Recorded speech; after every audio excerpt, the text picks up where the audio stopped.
बिस्मिल्लाहिर्रहमानिर्रहीम या कनाबुद व या कनस्ताईन या अल्लाह तेरी इबादत करते हैं तुझे से मदद मांगते हैं।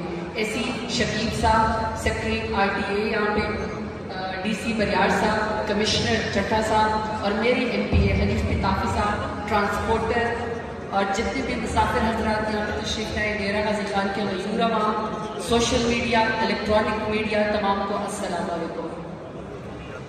आज जो हमने मॉडरेट बस टर्मिनल का इफ्तिताह किया है, ये उन वादों में से शामिल है जो हमने 2018 के इलेक्शन में किए थे। एक एक करके हम अपना वादा निभा रहे। अल्लाह ताला ने हमें सियासत के मैदान में, डेरा गाजी खान में PTI की हुकूमत को सुरखरू किया है। सिर्फ बस टर्मिनल के हवाले से बात करना चाहती हूँ।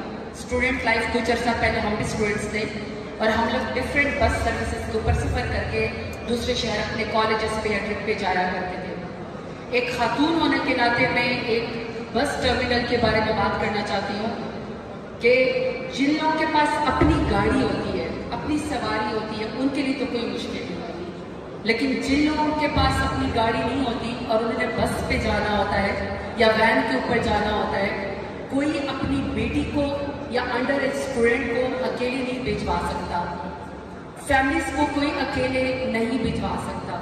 लेकिन जिस बस टर्मिनल के ऊपर सिक्योरिटी मौजूद हो, वहाँ पे इंतजामिया मौजूद हो, वेटिंग एरिया मौजूद हो, वहाँ पे ट्रांसपोर्टर हज़ार ऐसे मौजूद हो जो मुसाफिरों की इज्जत करते हों, खिदमत करते हों, इंतजामिया को पता हो, वहाँ पे ये ज़रूरी होता है कि फिर आपको सेफ्टी की ज़रूरत नहीं पड़ती।